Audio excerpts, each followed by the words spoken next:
Yep, Charlemagne the God. Andrew Schulz. We are the Brilliant Idiots, and today's episode of Brilliant Idiots is brought to you by Bevel. A better shave starts with a better product, and there's no better shaving system out right now than the Bevel shaving system. Dermatologist approved and proven to prevent and reduce razor bumps. Get your Bevel today by going to getbevel.com/idiots and enjoy the first month of your subscription for free. Start shaving smarter today with Bevel.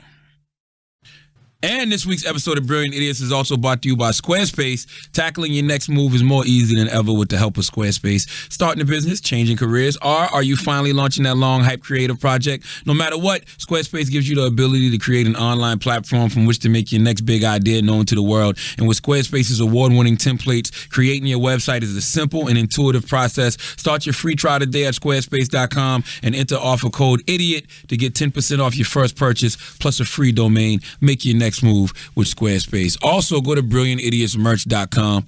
Salute to High U Clothing that designs our merchandise. Everybody that's been buying t-shirts and hoodies and socks, we really appreciate you. High U Clothing actually sent me a box yesterday of Brilliant Idiot stuff. They sent you some stuff too, Schulz. They did? Well, I'm out here in Cali. Yeah, you're in L.A. You get it to me out here in Cali. No wonder Greg is so dipped in all kind of Brilliant Idiots gear today. Oh, okay. Oh, shit. It makes sense. It makes sense. Okay. But go to brilliantidiotsmerch.com and go pick up some merchandise. And please pre-order my book, Black Privilege Opportunity Comes to Those Who Create It. It's in bookstores April 18th, but you can pre-order now at cthabook.com or Amazon, Barnes & Nobles, wherever you buy books. Now let's start the show. Real quick, I'd like to just tell everybody I got this live show coming up out here in Cali. It's the first live headline show I've ever done out here in LA. It's going to be at the Hollywood Improv on February 21st at 8 p.m. The Mansplained Tour is coming to LA. Tickets are going fast, so make sure you get those tickets right now. You can get them at the Hollywood Improv website. You can get them at theandrewschulz.com. Yeah, gobble those up right now. Okay, let's start the show. Hey, did you know that you can send text message from jail? Bro, what is that about? I saw. Did you get one, or did you see that on Miko? Nah, Miko got one too. But I got the text. I got the text back in January, and it says, "People know tax is government name, right? They know it's government. I mean, yeah, of course, it's all in the paper. But Daryl Campbell, a prisoner, wants the ability to correspond with you. To approve this, please respond with the word yes. You can stop receiving messages like this by responding with the word block. Then when you reply yes, it says you are now opted in and can correspond with Daryl Campbell. You block them at any time by responding with block. I'm trying to figure out, do they got phones in this motherfucker? Like, I texted him this morning like, yo. I'm just waiting for him to hit me back. I'm like, how do you know it's him though? How do you know it's somebody else, not someone else fucking with you? Because it'll have his signature, and then plus tax has a way of talking that it's tax, but it does say his name, so it'll say like inmate Daryl Campbell is the signature. That's weird because I've been talking to my boy who's in jail for a while now, and it's. Do you have friends in jail? Yeah. Tax though. When they besides tax, when they call you. Okay, well, I got cousins in jail. I take that. I got family in jail, but they got like 55 years. So do you still claim them when they doing that much time? I mean, yeah, I guess. You know what I mean? I don't think they can stop being a family. You know what I mean? That'd be nice, I guess, if you could be like, whoa, you got life? Sorry, bro. You're no longer a McKelvey. That's a fact. But here's the thing. My buddy, and I feel really bad about this, like, we can only contact each other when he calls me, right? Like, I can't call him in jail. He can only call me from jail, right? Mm-hmm. And I never pick up my phone at the first call. I always get a missed call, and then I just call someone back. Like, my phone ringer is never on. It's very rare if somebody calls me and then I pick up. Can you relate to that? Absolutely. So he's called me like maybe 4 or 5 times in a row with me missing all the calls, and he's just stopped calling me. And I feel like shit because I feel like he thinks I abandoned him. I didn't abandon him. I'm just doing the best I can to pick up the phone. But I think texts are better anyway. I'm more prone to respond to a text than I do to pick up the phone. So much. Pick up the phone is like a serious conversation. Absolutely. What if your boy texts you a bunch of eggplants from jail though? I'd be like, hey, man, do you, bro? You know what I mean? I gotta, hey, man, if you took down a big one, God bless you. You know, you got some time, bro. You got time on your hands. You better make some goals and achieve them. Do what you got to do to kill the time, man. What if he sends you a bunch of skulls? And you be like, damn, what's going on? Then the eggplants, you be like, oh, shit. And then he sends you the other emoji that got like the Chinese mask over the face. Like the sick mask. The SARS mask? The SARS mask. Shit. What? Is that what Tax texted you this morning? What the fuck? How did you even think about that? I just started randomly thinking about that shit, man. But salute to Tax, man. People always say Wednesdays don't sound the same without Tax. I kind of agree. You don't realize how much of a space or how much of a lane someone has until it's gone. Oh, for sure. Like Tax had a lane that was all his. Period. Yeah. No, you're absolutely right. It's it's one of these things where it's like, I just hope that I just want more clarity on the situation. I want to find out what exactly is going on. That's exactly how I feel. Like people always, they still get mad at us, like, oh, you're supporting, Tax, and I'm supporting Tax. I'm not condoning the situation because I still don't know what the situation is. Nobody knows what the fucking situation is. I don't think nobody knows what the situation is because if they did, we'd all have more clarity. You know what I'm saying? And another thing that we got to remember, like we've been saying on this fucking podcast for 3 years, but people forget once some kind of situation pops up is innocent until proven guilty. Yeah. So we're just doing exactly what Americans should be doing. You're jumping on this fucking witch hunt if you're just running out there going, oh, he's guilty of whatever the hell people are saying he's guilty of. So what you should do is just pause for a second. Relax. Make sure you get all the facts in a situation before you kill him. I know what everybody loves to do is just jump on the bandwagon, but pause for a second. You don't know the whole situation. You don't know what the fuck happened wherever that was. Nobody does. Like, listen, man, that's why I always say rest in peace, Banger. That's why I say, salute to Troy Ave. I don't know what really transpired at Irving Plaza that night, but I just know it's a tragic situation, and Tax is my guy. Do you know what I'm saying? Like, I don't know what else to do. Like, I don't know what else to do other than be like, hey, man, I got him. I support him. I'm not condoning, what he's accused of, but I support him. That's my guy. So, exactly. That's what you're supposed to do. And then if something happens where, there's, lots of evidence that points towards a guilty verdict, etc., then you can reassess your feelings about a situation. But until you have that information, you got to stick with your guy. Listen, man, it's really not that hard. We talk about it every week. There's no nuance. There is absolutely no nuance in anything anymore. Like, just because you hear a story doesn't mean you have to jump to a opinion about that story. Like, you don't have to come to a conclusion about said story. Sometimes it's just better just to sit back, pump your brakes, and wait for the facts of everything to come out. Exactly. Period. Now, if we want to sit around and have a hypothetical conversation about what could have happened, sure, but that don't mean that it's a fact. Just because we're sitting around. In that hypothetical situation, there's going to be both sides. Yep. You could have a hypothetical situation where he's totally innocent and a hypothetical situation where he's totally guilty. But don't make a declarative decision before you know shit, because people out here are so fucking phony with it. Like, you act like the second you heard that Jared was fucking little kids, you stopped eating Subway sandwiches. You were getting $5 footlongs until they made that motherfucker guilty. I'm still eating I'm still eating $5 footlong. I eat Subway every day. So there you go. You're going to be with Dax Storm regardless of that decision. That's your boy. What the fuck? Listen, Jared was an endorser of Subway. Subway is not fully responsible for what Jared did. All Subway did was put some money in Jared's pocket. If Jared chose to spend that money on little boy butt, then that's on Jared. Okay? But that ain't Subway's motherfucking fault. Like, that's it. That shit sounds as crazy as motherfuckers who want to sue gun manufacturing companies because somebody shot up a school. I didn't make the gun for this purpose, motherfucker. Like, shit, I ain't give you money for you to be out here sucking little boys' dicks, Jared. You know what I'm saying? Well, I think he was fucking little girls. I just want to clarify that. Well, it was little something. It was a kid. Sucking boy dicks sounds way worse for whatever reason. What about the son of Sandusky? Wait, why? What happened to Sandusky? You didn't hear about the son of Sandusky? No. What did Paige tell you happened? No, it's not what Paige told me happened. Jerry Sandusky's son got arrested on like 14 counts of goddamn child sexual abuse. He was fucking little girls, man. No. He wasn't even keeping family tradition alive and fucking little boys. He was fucking little girls. Oh my! He put a wrinkle into it. He was 41 years old, and that lets you know. Remember, we was having a conversation earlier this week about culture in the household.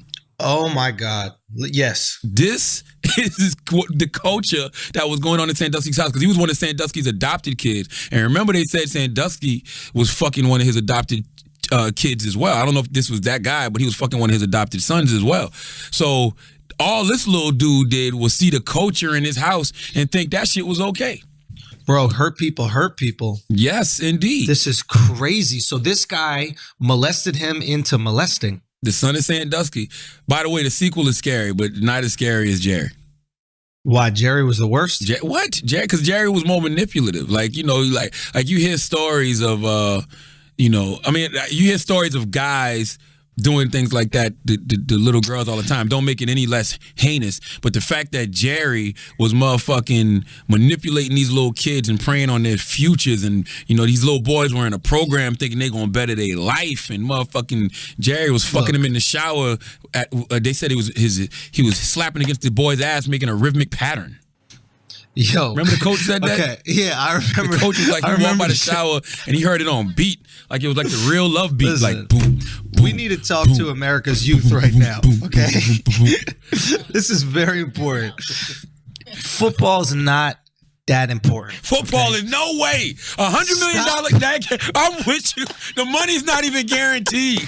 I'm so fucking with you on this, man. Okay, stop falling for Jerry Sandusky's pimp game. That pimp hand was strong. If he had these little motherfuckers trading dick sucks and butt fucks for a potential career. No, man. Fuck? Listen, man, I'm telling you. Listen, if it's NBA, if it's baseball, if it's professional soccer, I need guaranteed money. Guaranteed money, man. I need guaranteed money. Don't sell me a dream, bro. Listen, you sound like backroom casting couch right now. But that goes back to that's why I say what Jerry did seems like a little bit more heinous, because he was preying on people's need to believe. Like, you know, these kids had to be so poor and disenfranchised. Like, they just wanted to get out of whatever situation they was in. The suck dick for a dream. You possibly could play football on a college level and then in the pros in the future. Like, that's just, come on, man. Come on, man. Bro. Come on, that's not happening, dude. That's literally, yeah, you got to stop trading shit for dreams. I mean that. And that's for everybody. Stop trading fucking for dreams. Expound on that a if you're going to trade fucking for something, that shit got to be signed on a contract, okay? If I suck your dick, I'm a millionaire. Signed on a dotted line. That's it. Okay? And not 1 millions. I'm talking about many millions. Multi. Don't be out here sucking dick for nothing. Yeah, only multi-millions can make you feel good about sucking a dick if sucking dick isn't your thing. What would you suck dick for? I don't know, man. It got to be a high number, bro. Because I know if I was the type of person, if I was somebody that was paying somebody for sucking dick, it's not going to be in private. Everybody needs to know you suck my dick. Okay?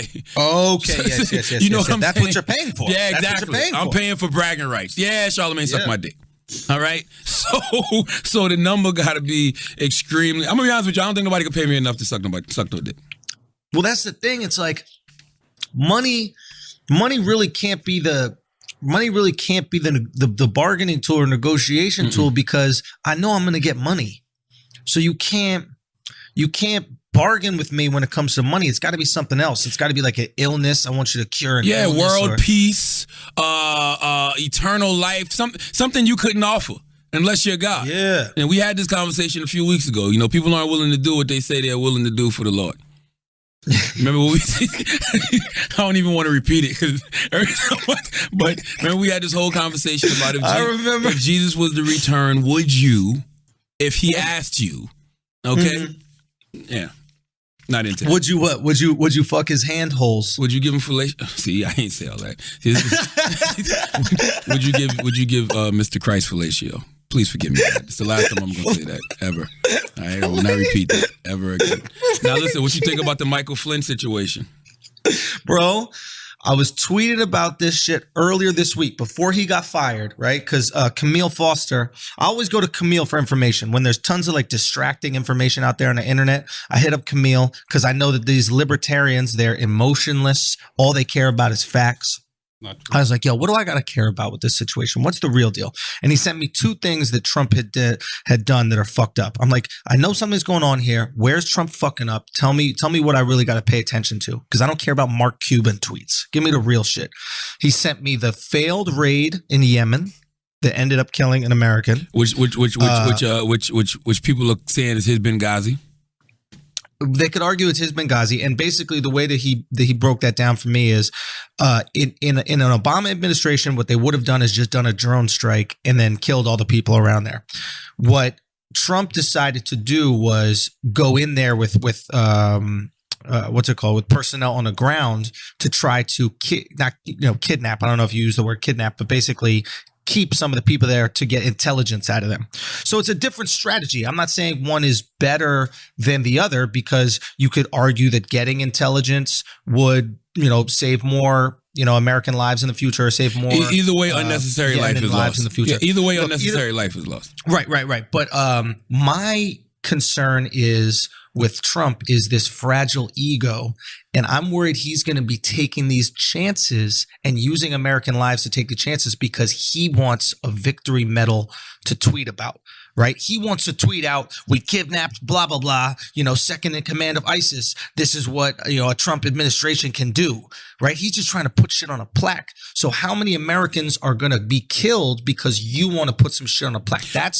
That's a major concern. I mean, that's always been one of people's biggest issues with Trump was his temperament. Like they always said that. Yep. Do you want to give a guy like this control over nuclear weapons?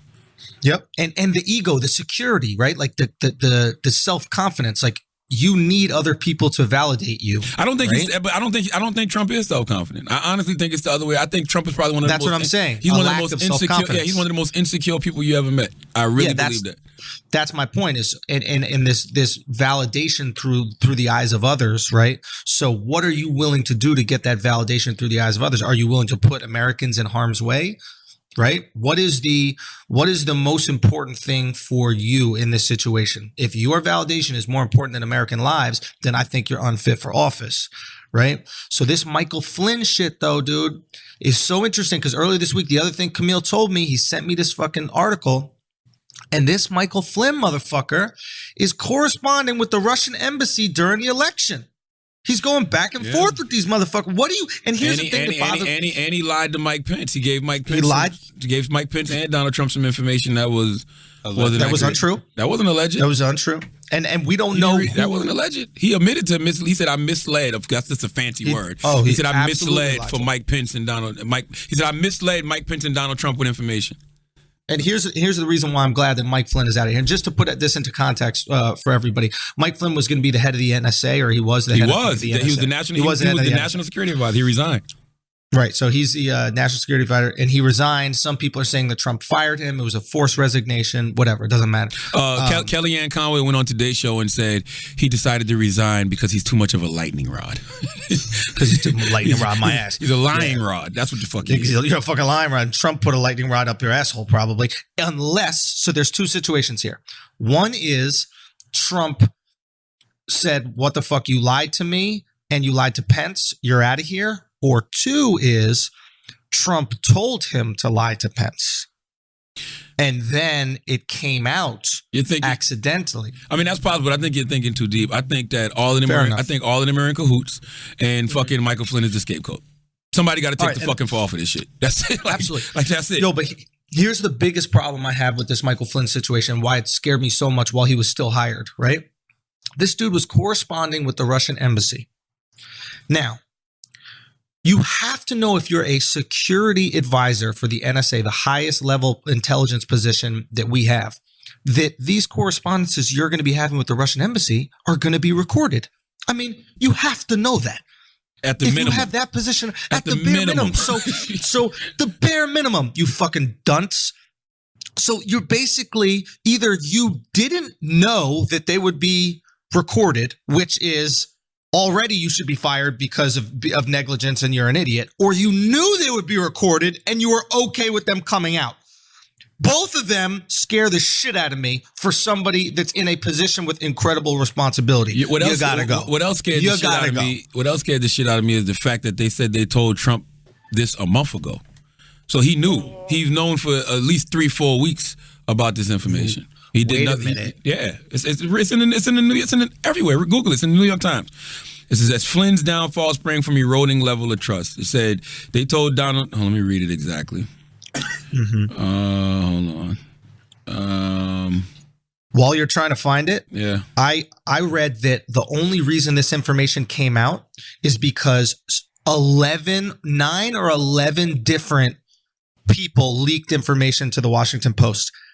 That these leaks are coming from within the Trump organization. That means 9 to 11 people within the Trump organization were so concerned about the situation and the fact that Trump wasn't doing anything about it that they leaked it to the news to make something happen. This is the real problem right here, is that I have a feeling that whenever Trump tweets about some innocuous bullshit, when he tweets about Mark Cuban, or he tweets about department stores not selling his daughter's shit, or he tweets about SNL, he's distracting from a far more nefarious situation, right? I saw when you tweeted that. I kind of agree with that, but I'm gonna be honest. I think Trump's tweeting to distract himself from everything that's going on.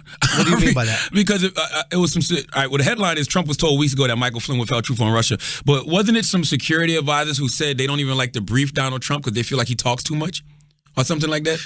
Bro, well, that was the argument with the CIA. This is what initially started my anti-Trump tweets this week. The CIA said we can't give Trump and his administration intelligence because we're worried it could compromise our intelligence officials out in the field. So they stopped wanting to give the president of the United States fucking intelligence. You just can't be president. I'm sorry. If the CIA doesn't want to tell you shit, you can't be president. I'm sorry. But Schulz, we knew this already. Like, we knew he wasn't capable of being president. This is worse. This first month of Donald Trump in the White House has been worse than I actually thought it would be. Absolutely. I'm honest. This is why once you go black, you never go back. Cory Booker, where you at? 2020. Not black enough. No, Cory Booker is. Chris said, dude, Chris said Cory's not black enough. He's bugging. No. Listen, I did an event. Let me tell you. Go ahead. Sorry, go. No, I did an event with Cory Booker one time. This was about 4 or 5 years ago in Harlem. This is when he was still the mayor of Newark, New Jersey, right? Mm-hmm. And I'm sitting there, and I'm like, damn, what the fuck Cory got that bulge in his back? I'm thinking he had like a fucking microphone pack or something. Cory had his fire on him, bro. Cory had a pistol tucked in his back. All right? Really? Word up. So I don't know how much more blacker you want him to get. He's got a gun? No. The way he had it, he had his 9 tucked in his back waist like a real N-word would. He looked like John Wick. He looked like John fucking Wick. Like, I wish you would try me at my. I know I ain't from Harlem. Here's the thing with Cory Booker, and here's another thing. Cory does not want to run for president because Cory has done too many hypocritical things, and they will come out and crucify his ass. I think Cory's setting himself up to run. I thought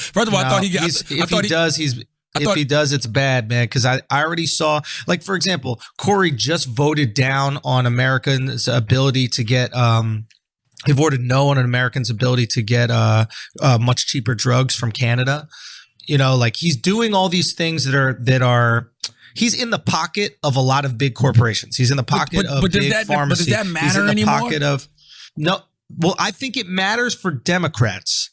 I don't think it matters for Republicans as much, but I think it matters for Democrats who are trying to be the most virtuous ones. Yeah. I think Cory's incredibly charismatic. I was a big Cory Booker fan, and then all of a sudden I start to see all these videos come out showing the hypocrisy, right? Like, he had a video where he was talking about on this Betsy DeVos panel about schooling, and he was talking about the same shit that DeVos was saying, where essentially you should be able to choose the school that you go to for your kids. Like if your kids don't like the schools in your neighborhood, you should go to other schools. I personally agree with that.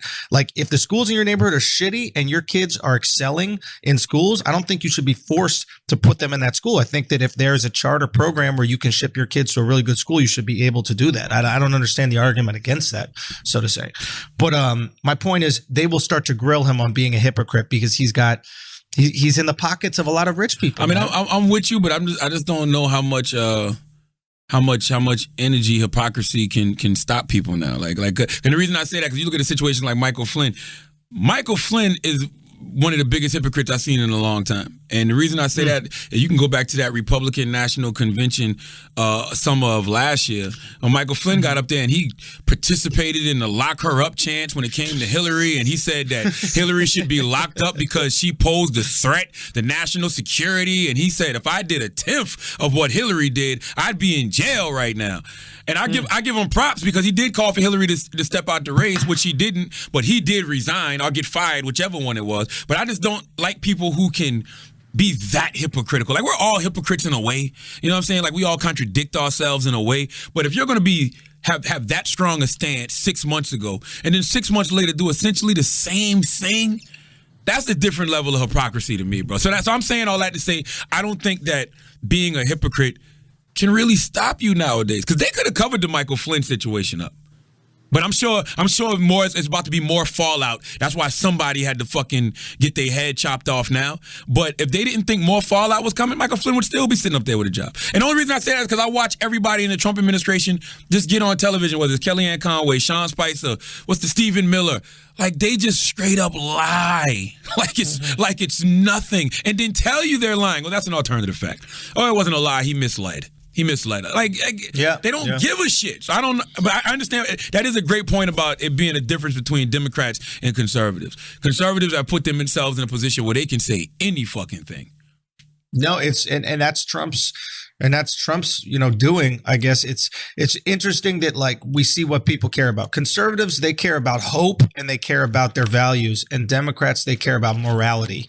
So for Democrats, you just have to be moral in some way. And the easiest way to be moral, really, is just to be marginalized, to be a woman, to be a black dude, to be an Asian dude or Asian chick, just to be some kind of minority. I think it's going to be very hard for Democrats to vote for, or at least get behind a white male in the very near future. I really think it'll be difficult for them, because I think you're going to see the extreme left force that white guy to acknowledge white privilege and acknowledge the patriarchy and how fucked up the patriarchy is. And I think by doing that, it will turn off so much of rural white America that you won't get those votes that Obama did get. Well, right? Those factory workers who are white, who might have been racist or might not have been, but were just like, listen, I believe this guy is going to help bring jobs, so I'm going to vote for Obama because he's the better candidate, regardless of my personal feelings on racism in America. I think somebody just has to come together and combine being real with morality. You know what I'm saying? Like, the conservatives may be somewhat honest about some things, but they just have no fucking morals. And then the Democrats have a lot of morals, but they tell you what you want to hear. You know what I'm saying? So somebody has to combine. Somebody has to. I think Bernie did that. I think Bernie did what Andrew just described. I think he acknowledged everything that Andrew was talking about, but also would have. I can't hear what they're saying. Oh, my bad. Oh, Chris is saying that he thinks Bernie Sanders did that, is what Chris said. Bro, you know what I'm starting to think, man? That this should have been Bernie's presidency? Well, no, I always thought that from the jump, but I'm also quite concerned because people like Bernie and people how do I explain this? These people are educated. These people know what works and what doesn't work. And I think that I'm trying to decide if they actually believe that their system will work, even though it's been proven that it doesn't, or they're just lying to get votes. Like, I always believe. Are they may believe that it does work? Maybe. I think Bernie. That's what I'm saying. I think Bernie does believe in what in his system. I think Bernie believes in what he believes in, and I think Bernie believes that it could work if implemented. So I think he just wants a chance to try it. Okay, so here's the thing, and this is what we were having the conversation earlier this week where I called you. You know how sometimes I have these like kind of eureka moments, and I call you and I'm like, dude, all right, let me see what Charlamagne thinks about this, see if I'm thinking right here. But the Democrats have had this strategy, and this is the strategy in a lot of like socialist countries where you tax people really high, and then you give that tax dollars to the poor so that they have a better chance and better opportunity, right? I'm supportive of that. I will always, pay more taxes to give people opportunity. But I'm starting to realize, you've heard of that term, give a man a fish, he eats for a day. Teach a man how to fish, he eats for the rest of his life. Absolutely. Right? I think that just giving poor people money is not enough to get them out of poverty. I think what we need to do is not only give money so that they have opportunity, but teach them how to fish so that they'll know what to do with that money. Absolutely. Because all too often, what we do is we give, like, look at what happens with Native Americans. Native Americans were given the right to have these casinos in places where casinos were illegal, right? A casino is just a money printing machine, right? And you still see these wild numbers of poverty, these wild numbers of drug abuse, wild numbers of murder rates, violence in these Native American communities. So just giving them money didn't fix the problem. Don't give me the treatment, give me the fucking cure. Give me so the cure and the reason this hit me is because I went up to Winnipeg to do this show, such a random show. I did a birthday party for this guy, really fucking cool dude, wealthy dude. And you sure he wasn't booking? You sure he didn't book you just to try to fuck you? Well, no, it was Sandusky. It was Sandusky's son. Okay. I did a show for. Gotcha. And but he had these two kids. He had a 9-year-old kid and an 11-year-old kid. And I meet the 9-year-old kid, and immediately the 9-year-old kid starts pitching me on a commercial. He's like, I have a commercial idea. Can you make my commercial? And I'm like, oh, that's crazy. And then he goes, you know what? I've also written a children's book. So this 9-year-old wrote a fucking children's book. We later went to the parents' office space, and this 9-year-old kid shows me his fucking office. And I'm like, how the hell does this 9-year-old kid, why is he thinking like this? Training. And I realized teaching. It's the culture he's around. He sees both of his parents, mom and dad, are entrepreneurs, so he wants to be an entrepreneur. It's like me. I grew up in a small business, so naturally I knew I was going to own a small business growing up. I just knew that was going to happen. I didn't even question it.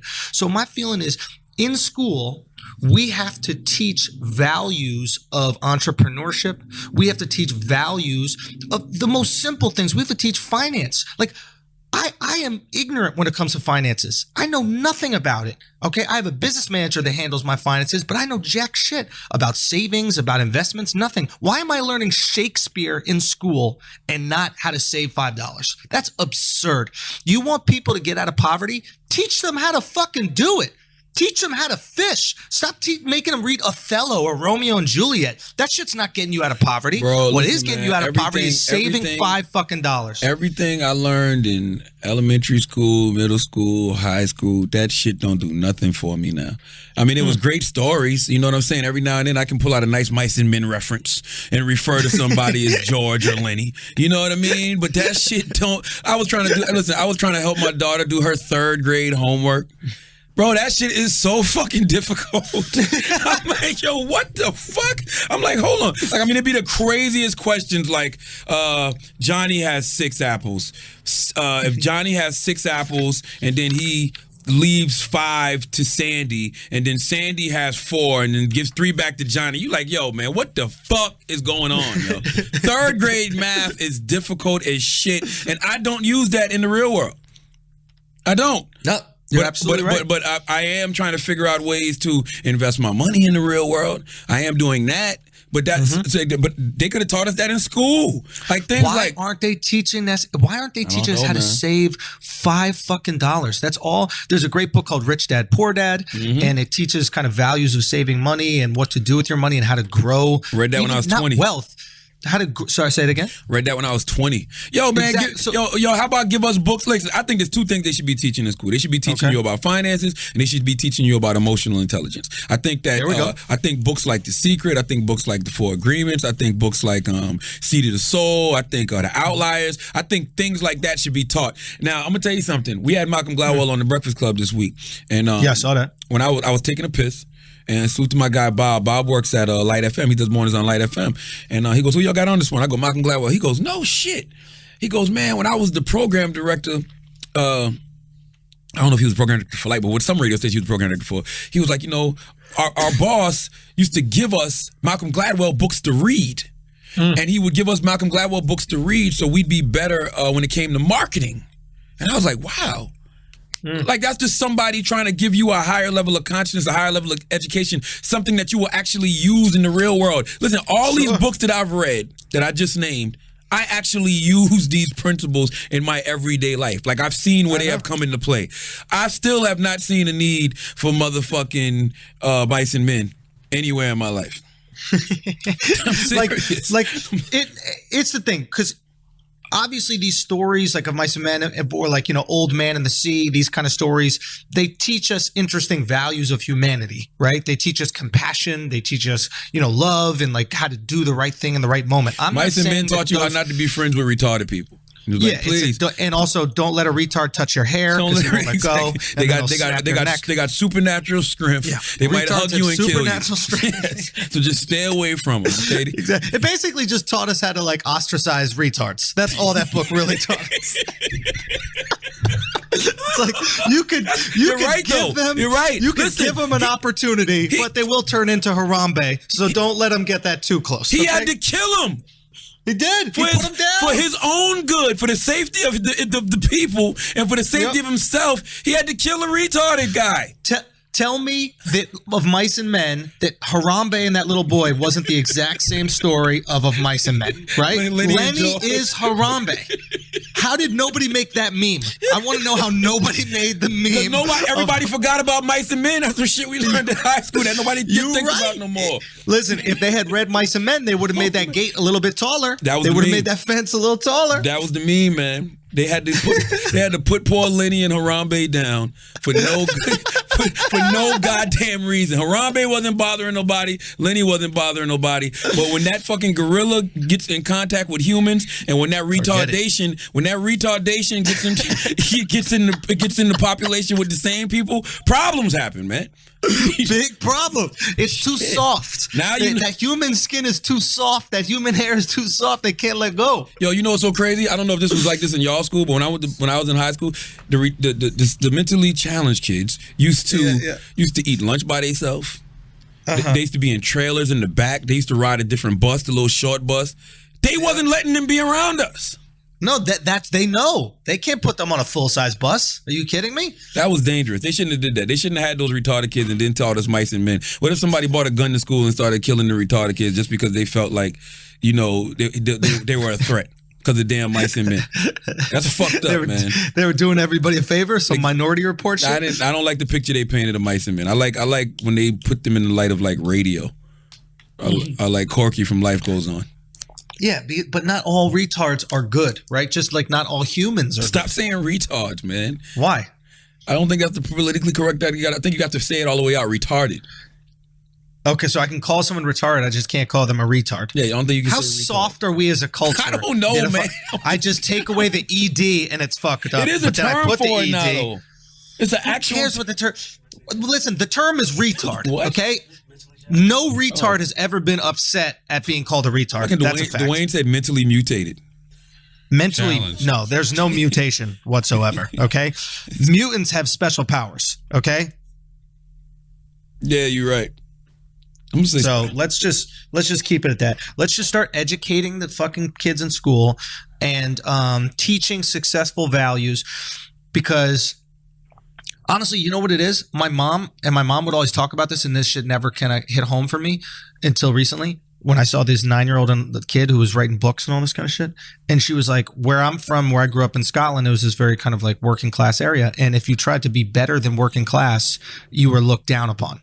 You were like trying to improve your life in a way, and that was almost like insulting to the people. Yeah, you think you're better than everybody. You think you're better than everybody. You think you're better. Exactly. So in a weird way, not only do we not teach values of success in poor places, we also teach values to criticize success in poor places.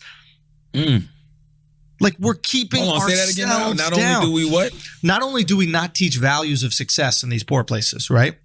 we teach values of criticizing success. Oh, you're trying to improve your life. You're trying to be better than us. Yeah, I mean that happens in the hood too. I mean, I'm sure that happens anywhere. You know what I'm saying? Like you'll see somebody, and I think about that all the time. Like, cause I was like that kid. I was that kid who, you know, my mother was an English teacher, and you know, I was making straight A's up until about 5th, 6th grade. Cause when I got to 6th grade and I had the glasses and I was making the good grades, all my cousins were giving me flack for that. Like that, like I was doing the wrong thing. You a nerd.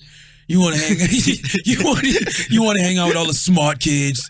You know what I'm saying? Like it was like they used to give me flack for that shit. So it's just like it came a point where I was like, man, fuck that. I'd rather thug with y'all. You know, bro, you can't surround yourself with Lenny's. No, man, no, it's nothing wrong with Lenny's. Lenny was a good guy. He is just a menace to society. He was a threat to himself. He didn't know no better. He didn't know any better. Oh, let's pay some bills when we come back.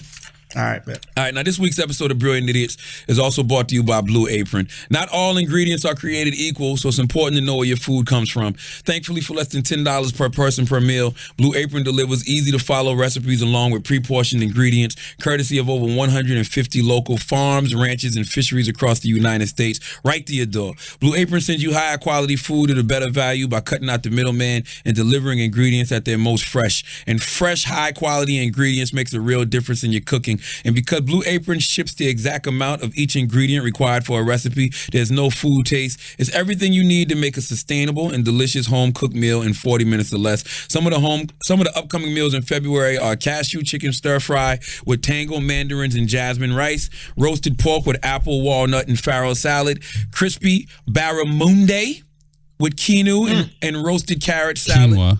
Quinoa. I used to know a quinoa. For real. Super quinoa. Now you're reading like Lenny, bro. Now you done noodle soup with miso. That's miso? Or is that misa? Miso. Miso and soft-boiled eggs.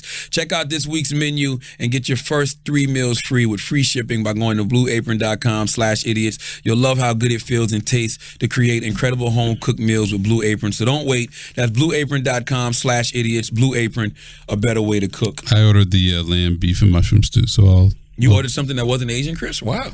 Yeah, I'm expanding my horizons a little bit. Okay. Yo, I got the meals. They sent them out here, dude. This is official. Yeah, I said last week. It's good. It's legit. No, it is official. They sent it out with this like giant ice pack, but it's not even ice. It's like the thing that's even colder than ice that doesn't melt. Yeah.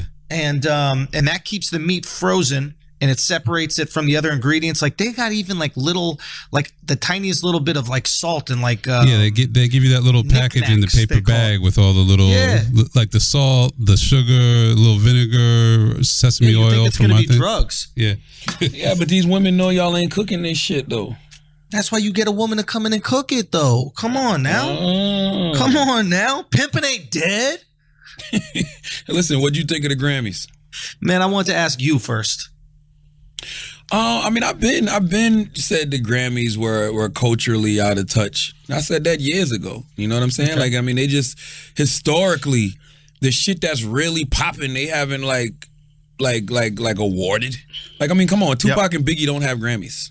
Snoop Dogg don't have a Grammy. Nas don't have a Grammy. Public Enemy don't have a Grammy. Like, who gives a fuck? Like, I mean, I just felt like this year they really got it wrong with Album of the Year, more so in past years. I mean, they got it wrong when they gave Macklemore his award over Kendrick Lamar, Good Kid, Mad City, I think it was. But I just felt like they really got it wrong because Beyonce Lemonade was such a phenomenal body of work, and it impacted the culture in such a way. And I think it's embarrassing for the person who actually won to go on stage and say, no, y'all got it wrong. And not only say it on stage, but said it in the back. Like Adele was like, this was Beyonce's year. She was like, yo, what does Beyonce have to do to win a Grammy? Like, for the person that won to continuously say, y'all got it wrong, the Grammy committee need to really rethink however it is they come up with who gets what. Because I really don't know how the Grammys work. I have no idea. I thought it was about record sales, but it's not about record sales. I don't know what it's about. I really don't. So I just really thought they dropped the ball. Like I literally stayed up thinking Beyonce's gonna win Album of the Year. I didn't know she was gonna go up there. I wanted to see what she was gonna say about Hove, because Hove is the catalyst for this album. And then you got to think, your girl win a Grammy because of your infidelity. She can't really hold your infidelity over your head no more, bro. Like, that's what it was. Like, I bet you that's what it was. The Grammy committee is a bunch of women who are like, nah. We're not going to let cheating win this year. I'm serious, man. And I know Beyonce had to do the, writing. That's not what we're marching for. Yes, Beyonce had to do the writing and the singing and all that and go out there and perform it. But Hov is really the ghostwriter of Lemonade, bro. That's right. Yeah. Hov cheated for you to win Album of the Year. Come on, man. Honestly, bro, I'm not going to lie. If I was Hov and Beyonce won that Album of the Year, I'd look right at her. I'd be like, you're welcome, boo. You're welcome, all right? Because if I wasn't dropping dick off all over the country with bitches with good hair. Hov should have been like, look, hey, sorry. I ain't sorry.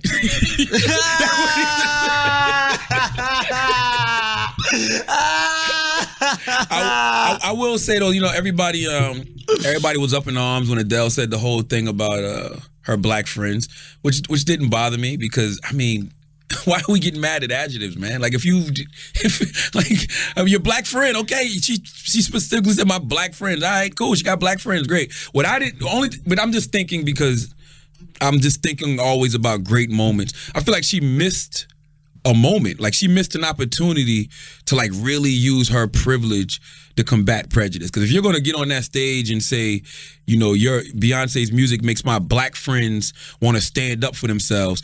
If you're going to take it there, I thought it would have been dope for her to be like, yo, Beyonce's music makes me want to stand up for my black friends and women and, just makes me realize that we need to stand up against the injustices that people are facing in America. I thought that would have been dope because Beyonce used her moment. Like when Beyonce won her award, she went up there and she gave her speech about, equality and how she wants her kids to grow up in a place where, everybody loves each other. Like she really used her speech to bring people together. Yeah, and and I thought Adele. I agree with you. I thought Adele could have did the same thing. I think she missed the moment. Yeah, I think that the way I interpreted it, and maybe it's different just because I'm interpreting it through white guy eyes, but the way I interpret it was like seeing her black friends, the way that they react to Beyonce lets Adele know that they lead a different life than her, right? So it goes, while Adele loves Beyonce and she sees her as this amazing, powerful figure and loves her music, etc., seeing the reaction that her black friends have towards Beyonce lets her know, oh shit, there's something very different about my life that maybe these people are getting from Beyonce, and she is a beacon of hope in some ways and a beacon of like power. Adele and knows shows that, them though. that they could have it. I mean, look at the Hello video. Maybe Adele has more figures in her life that she can point to as suggestions for that. I mean, listen, look at that. I didn't see it as her like trying to ostracize her friends. I just saw it as her recognizing the importance of Beyonce to women of color. No, I agree with that. That's undeniable. I agree with that, but I feel like if you're up there, talking about how much you love Beyonce, I want to know, what does Beyonce make you feel? Does Beyonce make, like you said... Didn't she say that? She said she makes me and my friends feel good, and then she said, you make my black friends feel like they want to stand up for themselves. And I'm like, well, damn, Adele...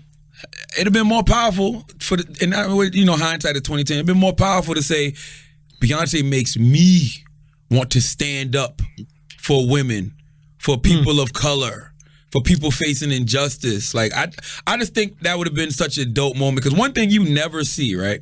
You never see a white person in a position of power get on those stages and like just denounce racism. Just be like, yo, racism is whack.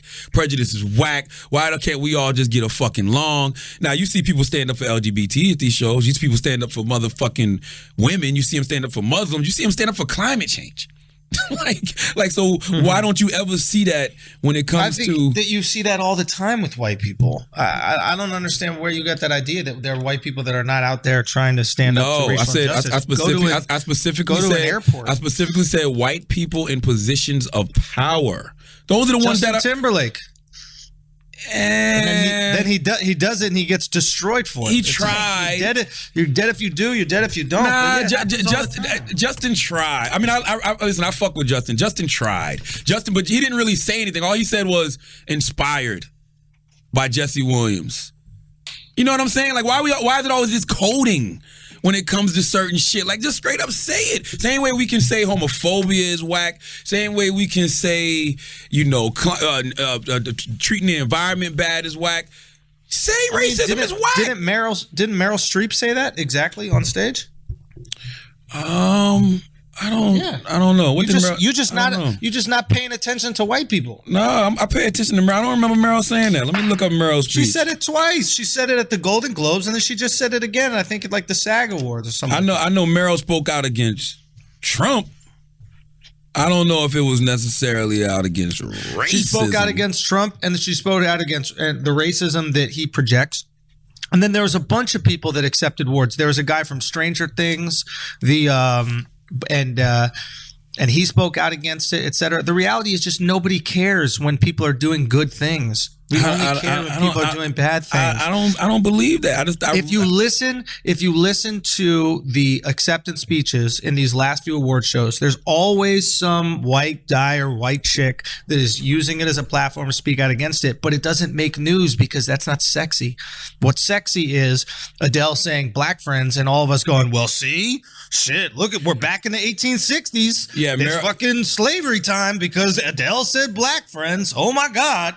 Yeah, Meryl never said that. Meryl said, shit, I just had it right here. She absolutely did. Nah, she didn't say that. Look at the speech. I'm looking at it. She didn't say that. She said it was basically about bullying. That's what it basically was about. It was about bullying, how somebody shouldn't use their pulpit to bully. I mean, listen, what Meryl did was great as well. But I'm just saying somebody should go out. She did speak about racism. She did say that. She spoke about discrimination, but I mean, that could be towards Mexicans, Muslims. I think somebody needs to address the black-white shit. I'm not even going to lie. I feel like nobody ever goes up on those stages and says, look, racism is motherfucking whack. Period. White people should not hate black people for the color of their skin. Black people should not hate white people for the color of their skin. Period. Like I have yet to hear that. Like I saw somebody, Michael Jackson's daughter went up there throwing her fist up, which is great, talking about the Dakota Access Pipeline and resist and all this and that. Like I'm like, come on, man. Now listen, even with Tribe Called Quest's performance, I thought it was great, but I was like, why is there all this coding? Like Busta Rhymes was like President Agent Orange. And then at the end, Q-Tip was like, all you bad folks, you must go. I'm like, what does that even mean? Why do I have to use comprehension skills to I know what he's talking about. Why not just say it? So why not just say Donald Trump, you must go? Like I like those kind of stands. I like shit to be cut and dry. Like I don't like all this coding that's going on. Like what are we speaking in code for? We don't have time for that now. Like what's the point? Yeah. Like let's get right to it. They still want to be artists, I guess. I don't fucking know. All I know is when it comes to the Grammys, just real quick about Adele winning. I personally thought that Beyonce should have won. I thought the Lemonade album was just a better album. That being said, I didn't really listen to the Adele album, but I just heard songs on it. I didn't listen to the whole thing. She's good. She's good. I'm not saying she's wrong, but this is what I'll say about the Grammys in general, and it kind of echoes your sentiments, which is music is subjective, right? And it's about you and your feelings. It's about how you feel about it, right? The idea that we have a contest of who the best music is kind of absurd, right? Because why does someone else's taste on music mean anything to you? It's like someone else. It's like being upset because someone doesn't want to fuck your wife. It's your wife. It doesn't matter if that other person wants to fuck them or not, right? You don't need validation from other people, is what you're saying. Exactly. It's like you're validating your music tastes through these stiff old motherfuckers that, like you said, have been wrong for years. Like when a football coach has 3 losing seasons, we fire the football coach, right? You're out of here, right? But with music and with I don't know if the Oscars are the same, but like with these award shows, we keep on letting the same football coach lose and lose and lose. It's Rex Ryan. All of them are fucking Rex Ryan. Yeah, okay, so yeah. I mean, I'm just saying, it's like we got to stop validating our music choices, right, through these people that we don't even respect their taste in music. That's all I'm trying to say. Yeah, if you love Beyonce and you think that she had the best album, her losing doesn't make it not the best album. These award shows, and we've been to these award shows, Charlamagne. We've been to award shows. They're fucking corny. Nobody there wants to be there. It's a circle jerk of celebrities. That's all that shit is celebrities looking at each other going, you're good. Pat yourself on the back. Good job, Meryl Streep. Good job, fucking Ryan Gosling, whatever. It means nothing, okay? Because the richest and most successful people at those whatever they're called, award shows, are never the people winning the awards. The rich motherfuckers, the dudes making $20 million a film, Denzel got like one, right? Denzel got, 2 Oscars in his whole career? You know, Tom Leonardo Cruise. DiCaprio got 1 Leonardo Oscar. come on now. Shit. Matter of fact, making an Oscar means you're going to be poor. Shit, Fuck Scorsese that. don't got none. Hey, man, we out of here. Fuck that shit, bro. If that's the case, I don't need an Oscar. Martin I'll take the Scorsese bread. don't got 1. Come on now. Listen, I'm with you. I'm so over people who aren't involved in the culture, dictating the culture, and I mean that from like radio to TV to movies. Like, who are you, motherfucker? Like, why are you motherfuckers telling me? Listen, I had a conversation. It's so funny you said. I had a conversation with some executives this week, and I said to them, the problem with a lot of you is that y'all are still operating on a playbook or operating with a playbook that doesn't exist anymore. And the thing is this, right? Some people know how to create television. They know how to make they know how to make TV. Like, you can put together a TV show, but that don't mean you know content. You know what I'm saying? It's a difference between good content and TV. See, good content is going to be good content regardless of what platform it's on. I can watch this shit on Netflix. I can watch it on motherfucking YouTube. I can watch it on Instagram. If it's good, I'm going to watch it. But you don't know how to find good content and put it on television because you're so worried about this structure. You know what I'm saying? Like, you're still operating off this old blueprint. So, like, somebody in those... What'd they say to you? I mean, you know, there's always an argument because you're assaulting someone's profession. You know, you're assaulting someone's I guess coolness, so to speak, because nobody wants to hear that they're out of the loop. You know what I'm saying? Nobody wants to hear that they're not a part of the culture. But the truth to the matter is, it comes to that point sometime where you're not. And it's okay. Just surround yourself with people who are.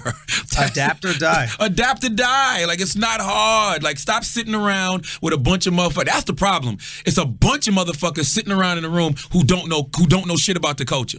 And they're still trying to figure out how to do good TV or good radio. So here's the thing that you said that is so fucking crucial, and this is why, and I'm not joking when I say this to you. This is why you have genius level instincts and experience, but genius level instincts when it comes to creating, especially in this entertainment world, is that you see right to the core of what is driving entertainment right now. It's content. It's not the TV show. It's content. So right now, even if you think about like Game of Thrones, right? When people watch Game of Thrones, which is a TV show, they're not talking about the whole episode. They're talking about the one scene in the episode. Yep. Right? That one scene in the episode is content. Yep. Oh, shit. We're going to talk about that battle scene. Remember the battle scene? That's content. That's no different when the people are talking about it, when people are retweeting it, when people are posting memes of it. That's no different than a street fight video on World Star. It's content. So if you're going to create a 30-minute TV show, you don't create the TV show that's good from start to finish and it's amazing and sculpted this, that, the other. You only need moments. Create the content moments. You could have a 45-minute interview on The Breakfast Club, but you're going to give them some shit to talk about. It could be a minute. Yeah, and that's why I break we put the whole interview online, but you see, I post minute-long clips on Instagram. You know what I'm saying? Because usually that's what most people have in their mind anyway. All they want is that one little moment, whatever. Now, don't get me wrong. Of course, we want to do a great interview from start to finish, but you have to be aware of these moments. And that goes back to what I was saying earlier. I'm telling them, I create content every day. That's what we do. We literally create content every day, whether it's the Breakfast Club, whether it's the podcast. We create content every motherfucking day. Sports Center, salute to Sports Center, salute to Michael Smith and Jamel Hill. They used a piece of the Brilliant Idiots podcast on Sports Center last week. I was so gassed about that. I was so excited. I was bummed I wasn't there, but I was super excited to even see that shit. So that was amazing. Thank you, Mike and Jamel. And I'll keep it 100. I told one of the execs from MTV, I'm like, when the last time MTV created a piece of content that ended up on Sports Center? Hey. The response was Teen Mom and the VMAs. But they didn't say sports. I sent the clip and said it was Sports Center, and then I said, when's the last time MTV created a piece of content that ended up on mainstream television like this? And it was like the VMAs and Teen Mom. I'm like, VMAs is a given. It's an award show. And Teen Mom ain't culture. Like, most of the time when Teen Mom's getting presses for something bad, like, come on now. We can go on and on about what's going on MTV. And look, I'm incredibly grateful for MTV because that's where I got my start. But I've seen a network not adapt with the time, right? This is a network where their fan base is, maybe like 14 to like 20-year-olds, maybe 24. And these people have gravitated towards YouTube to watch their content.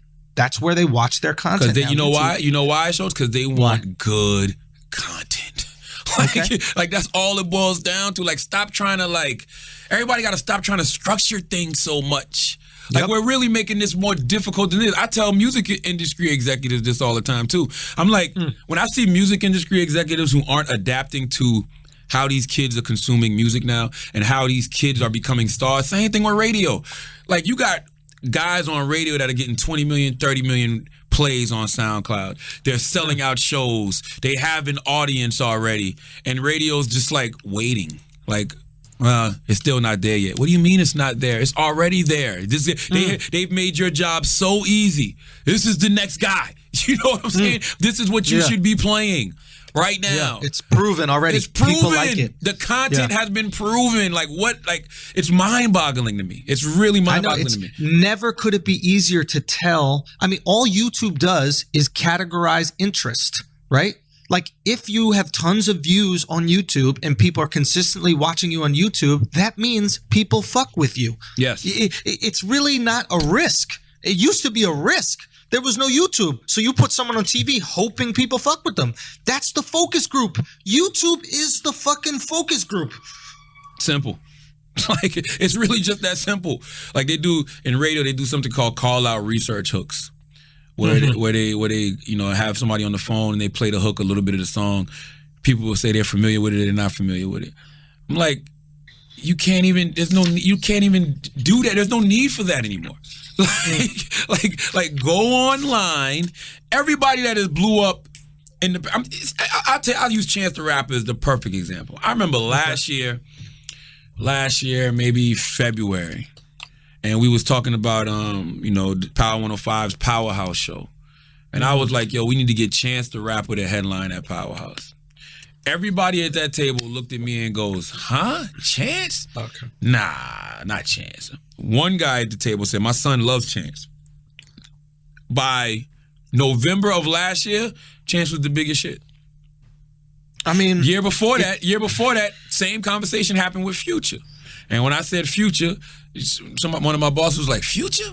Really? I said, yes. She listened and booked Future. And by the time November came around, he was the biggest shit of 2015.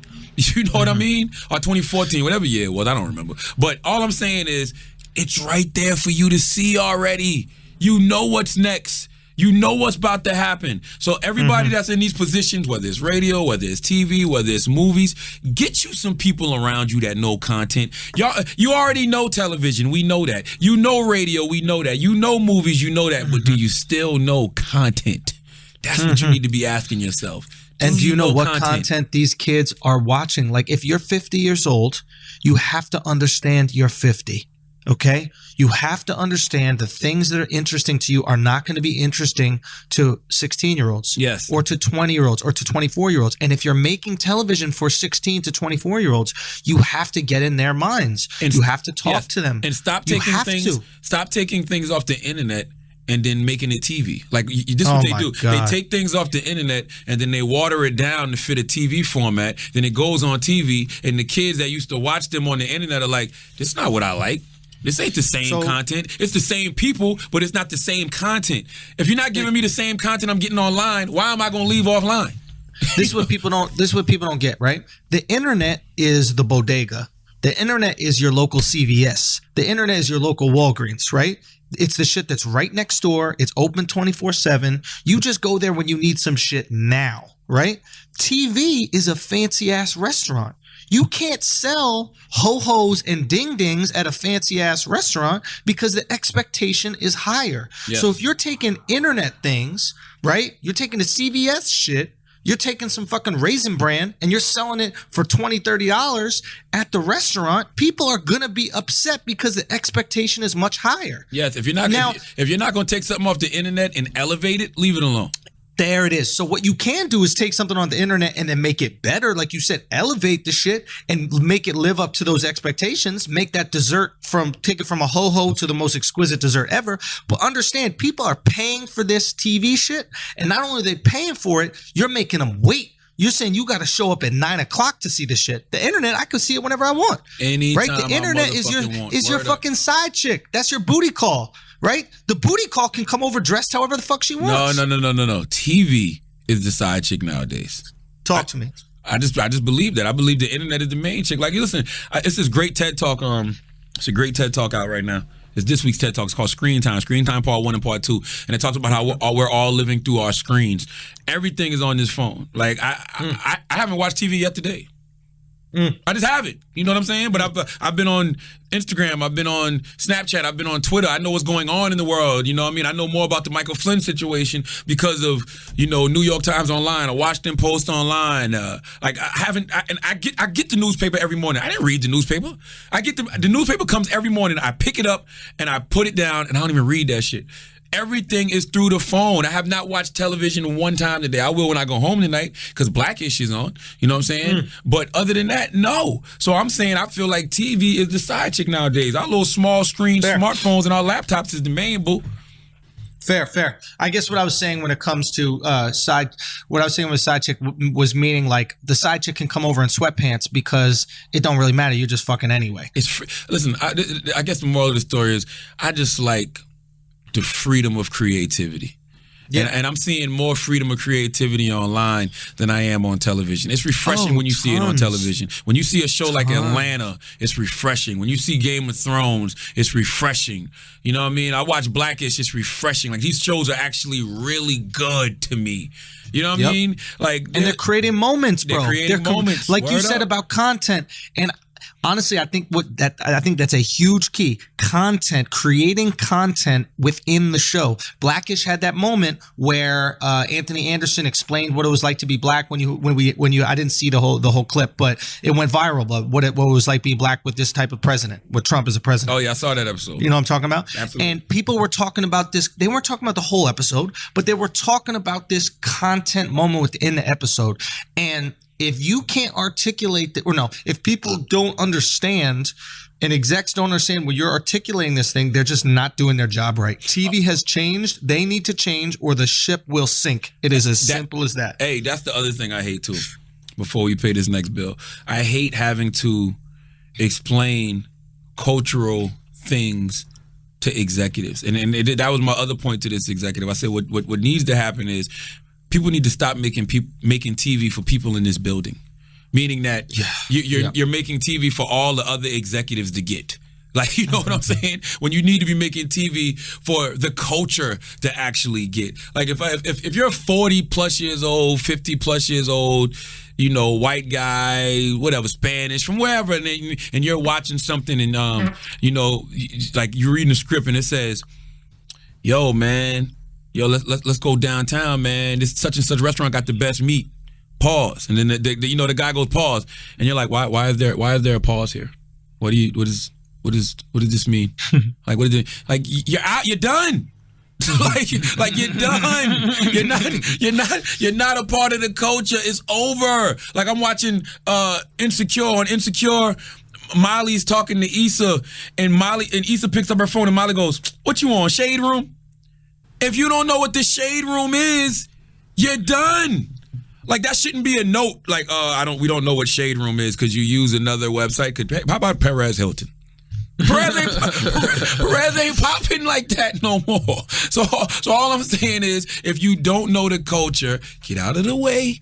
Get out of the way and cultivate people who do know the culture. And here's the thing: you have skills that will help this TV show be good. Just focus on your skills. Think of it like a basketball team or a football team.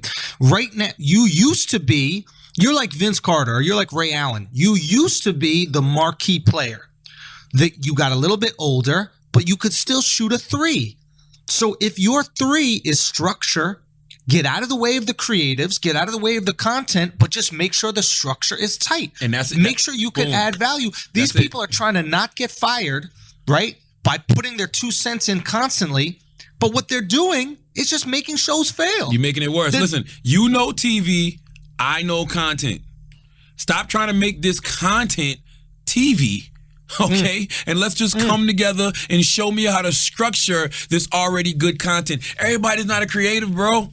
Like that's just, and that's fine. It's fine. You don't have to always be a creative. You just go get the creatives and keep them around you and let them create shit, and you show them how to structure that creation. Don't come in here with your fucking notes and water shit down. But it's hard, man. It's hard because it's just like NBA players. It's just like athletes. It's hard to acknowledge that you've changed. Not everybody can do what Ray Allen did. Ray Allen was willing to put away his ego and say, I'm going to be a role player on this team. Not everybody can do that. And motherfuckers need role players, man. It's a sad thing that I see happening. And I'll be honest, not every network is doing that. The show I'm working on right now for CISO is pushing the fucking envelopes, dude. What the fuck is CISO? CISO is NBC's streaming device. They sound like they can do what the fuck they want. Exactly, right? But it's like all the big networks, the smart ones at least, have realized that streaming is the game, right? But they can't just leave television as is right now. They have contracts with cable companies, that kind of shit, whatever. So they're coming out with these streaming things. I think Crackle is Sony's. Obviously there was Hulu, Netflix, all these things. So all the big networks are going to come out with these streaming devices. And you can use the streaming device to incubate shows. So you put this show on the streaming device, you let it bolster, get attention. It either kills it for your streaming device, right? And then you can put it on any channel on your network that you want, or you can keep it on the streaming device and use it to bolster the streaming device. All you need is one hit show. Think about it. One hit show changes a network. With Guy Code on MTV2, we changed the network. Absolutely. Nobody gave a fuck about MTV2, and we made a network with Guy Code. Think about that. That's one good content. Show. Good content. Good content. Good content.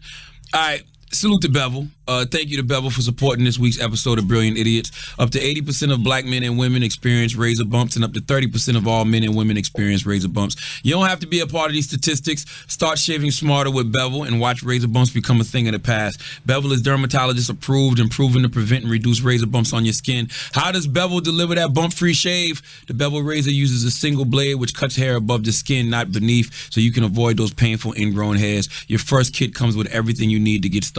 A Bevel razor and brush, as well as priming oil, shave cream, a restoring balm, and as many blades as you'll need to keep yourself right until the next kit arrives. When it comes to shaving your skin, trust one razor to get it done right. Trust Bevel. You can welcome the Bevel shaving system into your life and get the first month for free by going to getbevel.com/idiots. That's getbevel.com/idiots to get the first month of your Bevel subscription for free. Start shaving smarter with Bevel.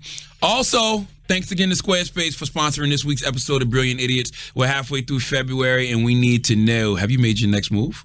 Or are you still waiting to seize an opportunity? A closed mouth doesn't get fed. Get to work and lock down your next move with Squarespace. Squarespace is used by a wide range of people in business, including us, and allows you to create everything from a professional blog to a portfolio to show off your work, or an online store where you can officially open for business. You even get a unique domain that can set you apart from the rest in your field. And with Squarespace's award-winning templates, creating a beautiful website is a simple and intuitive process with nothing to ever install or patch or upgrade. Ever!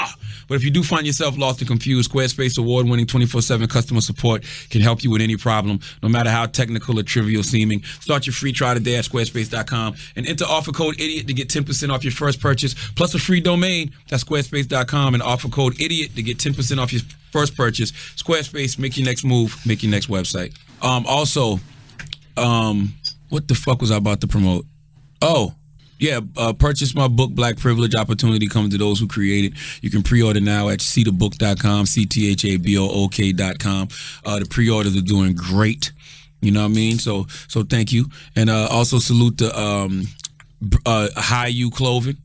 For the Brilliant Idiots merch, you can go to brilliantidiotsmerch.com, brilliantidiotsmerch.com, and purchase some Brilliant Idiots clothing, okay? And also, and make sure you check out my show in LA the 21st. It's this coming up Tuesday, 8 p.m. I think that's a Tuesday, the 21st, at the Hollywood Improv.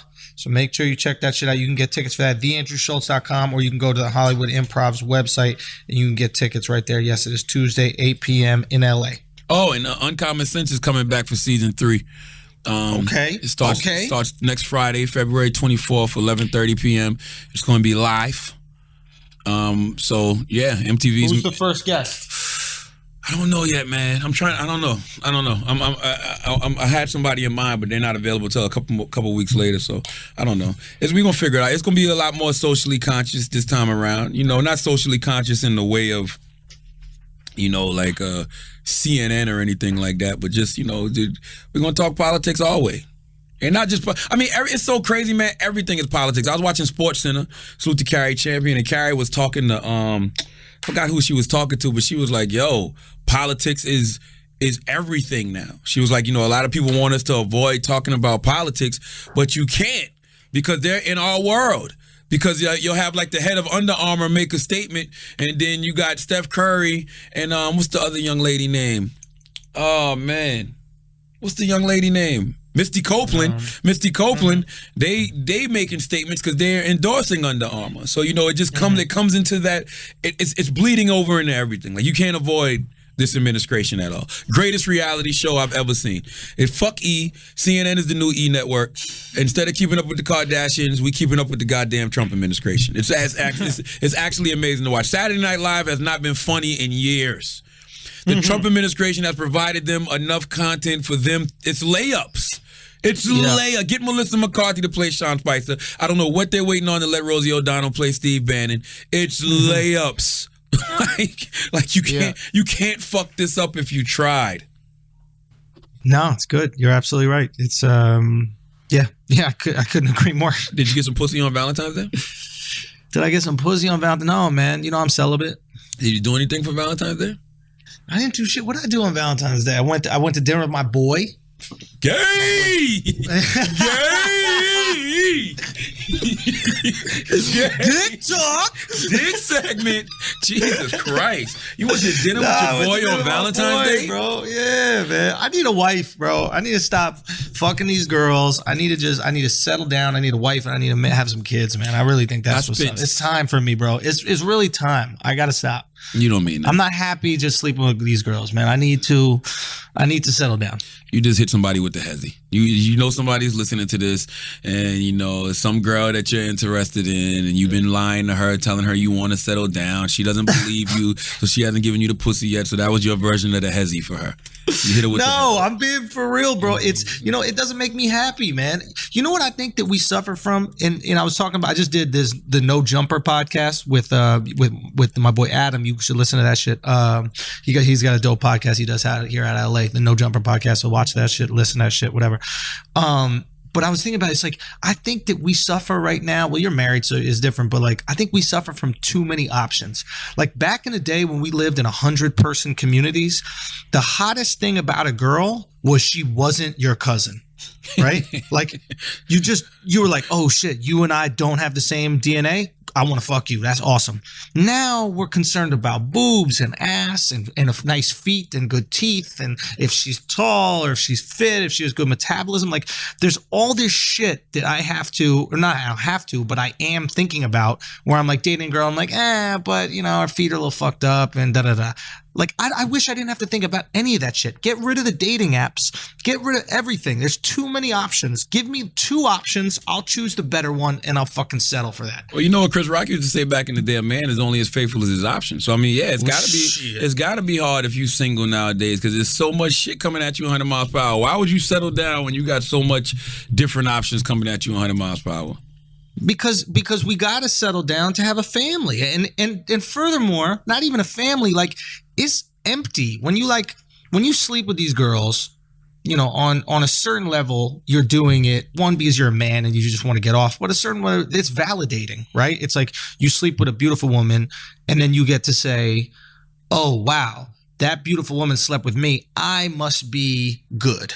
I must be great. I must be handsome. I must be charming. I must be funny. What do I always say? Men cheat for ego, women cheat for emo. You're absolutely right. But it's like, at the end of the day, I don't want my self-esteem to be a reflection of the girls that fuck me. I want my self-esteem to be my self-esteem. I want it to be dependent on me and the shit that I create and how good I feel about myself. You know, I don't want to fall into this trap where not even the girls, but also like, you know, performing or you know, like, I don't want my self-esteem to be a reflection of the person that I'm with, regardless of who it is and how they feel about me. I want to feel this way about me on my own. So I feel like, shit, I got to get there personally somehow. I don't fucking know, but I got to get there personally somehow before I can even have a successful relationship with a girl. Listen, the best thing in the world, I will honestly say, is having a family and having a wife that's actually your friend and y'all get along. And I think that, you know, a lot of times when you're distracted with side chicks, that's energy that you could be focusing on being a better mate to your wife. You know what I mean? Because it's just fun. Like, focus all your energy and continuing to make her happy. You know what I mean? Like, for Valentine's Day, I spent $67 on dinner. The reason I spent $67 on dinner is because I know my wife likes hamburgers. So I hit up our boy Goldstein, Salute to Andrew Goldstein, because he's a burger connoisseur. I said, Goldstein, what's the best burger spot in New York right now? He hit me back immediately, like, oh, the Black Tap. You got to go to the Black Tap. They got bomb-ass milkshakes. I'm like, oh, I already know what I'm going to do. We're going to go there. We're going to order 2 hamburgers. Then I'm going to order 1 milkshake with 2 straws. You know what I mean? Oh. That's it. And they had a Valentine's Day milkshake. You know what I mean? So that's and she loved it. She had a bar. She didn't have to dress up. I told her you didn't have to dress up. We're not going anywhere. She loved it. We sat in that burger spot at 6:00, watched fucking Sports Center, and ate burgers, fries, drank the milkshake, and kept it the fuck moving. You know what I mean? Like, that shit feels good. Like, it's fulfilling.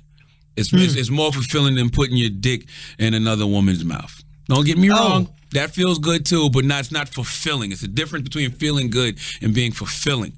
I could not agree more, because that feeling good is only fulfilling for the moment. It's just a drug, right? Like, you feel good and then you nut and you immediately feel guilty again. Whereas you have that sustainability with a girl. I've always been, you know, happier arguably in relationships. But here's my question to you is, what do you do when you're not getting the feedback or the reaction out of your wife that you need to feel whole, to feel good? You said out of my wife's dick. What did you say? Say what? I told you said out of my wife's dick? No, bro. Your wife is a dick? It's not like you said when you're not getting the feeling out of your wife's dick. No, like, the feedback out of your wife. I don't listen, man, I don't have that problem. And I will say this. If I ever have had that problem, it's because of something I did wrong. I can honestly admit that. It's because of some energy that I was giving out that was fucked up, or I was doing something I ain't had no business doing. So she wasn't reciprocating, you know, my energy. Or she was reciprocating my energy, but it was just fucked up. I can honestly say that. Like, me and my wife we both know what amuses each other. We know what each other likes. And I think that's what, like, you know, even, like, she'll get upset at herself because she'll send me an article. Like, she sent me an article this week about single women celebrating themselves for Valentine's Day. It's this shit from Parks and Recreation, and it's called Galentine's Day, where a bunch of lonely ass single girls get together and have dinner and drinks and tweet stupid shit like self-love and send each other cupcakes that say I love me. You know what I mean? All that dumb shit that you wouldn't do if you actually had a man. And she was like, I don't know why I'm following you up, but she knows I like that kind of shit. You know what I mean?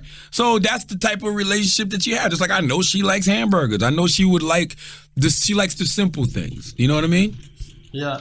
No. And then salute to Angela Rye. After we had dinner last night, me and my wife went to go see Angela, because Angela and her friend Stephanie was doing what single women do on Valentine's, getting pedicures and manicures together. Oh shit!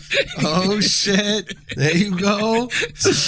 I'm asking more like, well, I think you hit the nail on the head when you said that you guys know how to amuse each other, and I think that's I think that's super important. I think